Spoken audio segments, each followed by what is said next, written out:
ушу кичинекей ишканабызды ачып жатабыз, Кудайым буйрса. Бул суу май өсүмдүгүнөн май чыгаруу.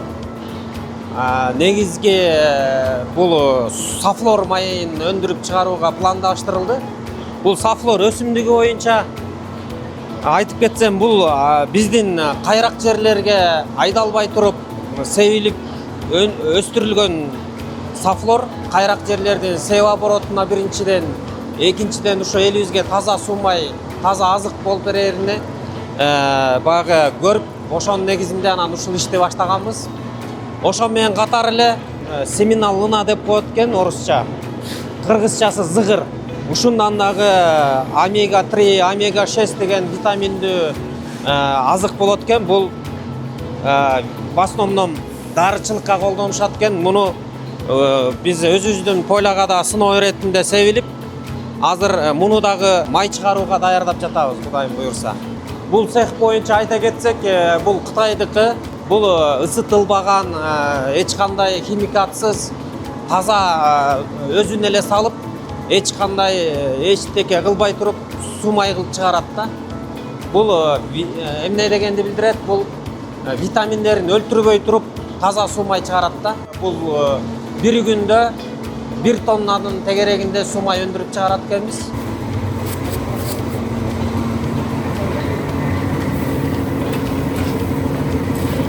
Бияктан сафлорду салабыз, биягынан суу майын чыгарат. Бул жерден ары көздөй аркы комнатага уже жымыхы өтүп кетет да. Анан бул жерден түшөт, бияктан фильтрден өтүп, тазаланган суу май ушул жерден агып түшөт. Бул жерден таптаза уже тамак ашка колдонууга, дарычылыкка колдонууга уже таза даяр суу май ушул жерден чыгат. 2 рет ушундай фильтрден өтөт. Ошол фильтрден өткөндөн кийинкиси уже аябай тунук, даяр суу май болуп чыгат.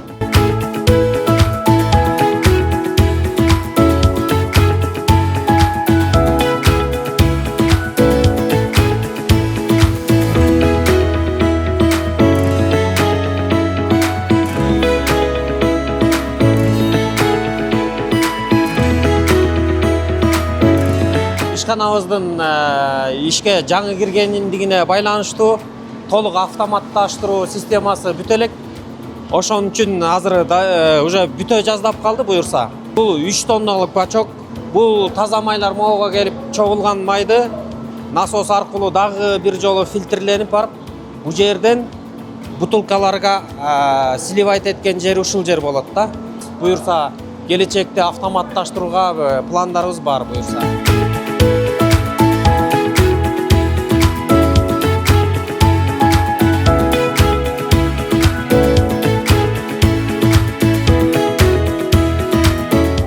Бул уже чыгарылган таза азык суу май. Мунун в основном өсүмдүктөн эч кандай ысытылбай, болбосо химиясы жок таза май өндүрүп чыгарып, элибизге ошо ден соолугуна бир пайда болсо экен деген бир үмүтүбүз бар эле. Ошонун кичинекей бир ишкана менен колдон келишинче иш баштап, ишибизди улантып жатабыз. Буйрса бул келечекте республиканын деңгээлине чейин өндүрүп таза май менен камсыздоого аракет жасайбыз буйрса. Азырынча жаңыдан ишти баштап жылдырып келатабыз буйрса. Бул май боюнча эч кандай даамы, жыты, болбосо бир жагымсыз нерселери байкалган жок. Бардыгы жагымдуу бир табитке татып турган бир даамдар менен тамактарга бир көрдүк. Буйрса элдин баалоосу чечет, буйрса элдин баалоосуна биз даярдайбыз буйрса.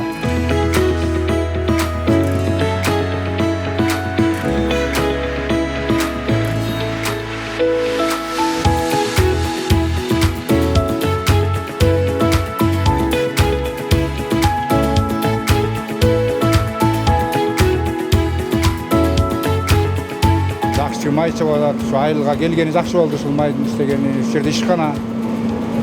Ошол кирип чыгып, үй бүлөбүздү багып, ушул жерде иштеп атабыз. Менин жумушум аппаратты карап, ушу майын сызып бериш.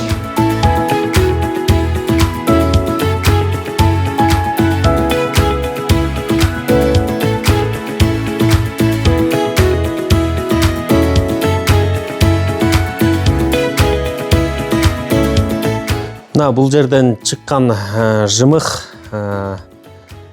малга тоют болот. Мындан мыкты протеин болот. Бул семирте турган жана сүт көбөйтө турган эмелери жакшы. Жүгөрү кошобуз, арпа кошобуз, улпак, буудай кошулмаларынан кошуп туруп, отходторунан да кошуп туруп, анан гранул бар. Ошо гранул менен гранулировать этип туруп, койлорго, боордоп аткан уйларга, букаларга жакшы тоют болуп берет да. Бул жок семирткен менен разницасы бул 1-1,5 айга чейин бул эрте бышып жетилет малчы.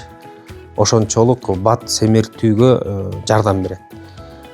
Бул безотходный болду. Ошо Saflor'дуку отходу дагы жакшы баада, жакшы тоют болуп, элдерге бир пайдасын тийгизип жатат да.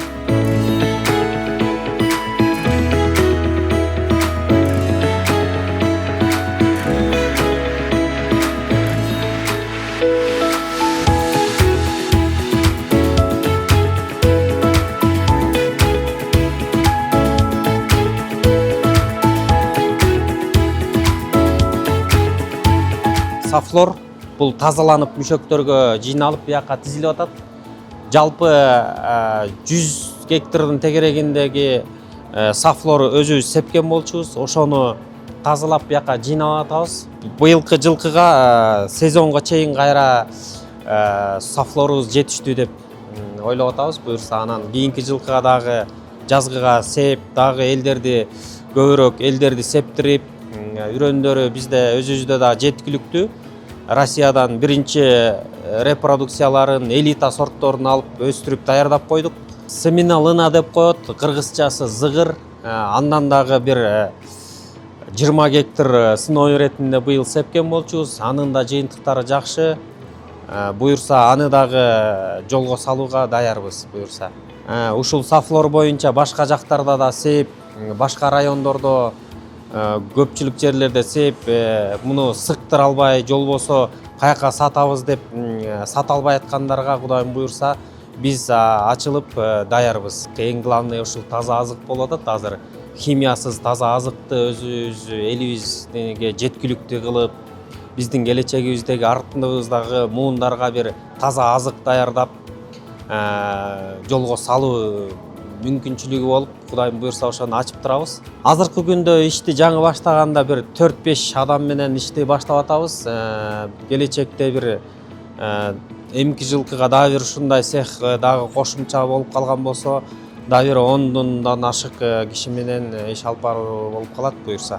Ошо биринчи жылы сепкенибизде өстүрө албай, отого бастырып ийип, жолбосо кечсеп бир кандайдыр бир минустарын баарын көрдүк.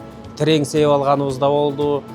Ошонун баары минустардын баарын иштеп чыгып, быйыл буюрса аларды ошибкаларыбызды кылбай ишти алып барсак, жыйынтыгын көрдүк. Кудайым буюрса иштесе эле болот экен. Муну дагы көп дыйкандарга сунуштайт элем, ушул жолго салып элибизди жакшы таза продукция менен камсыздаганга салымын кошсо деп. Минустарды көргөндө таштап салбай, артынан кайра изденүү менен Кудайым буюрса жакшы жыйынтыгын көрүп жатабыз.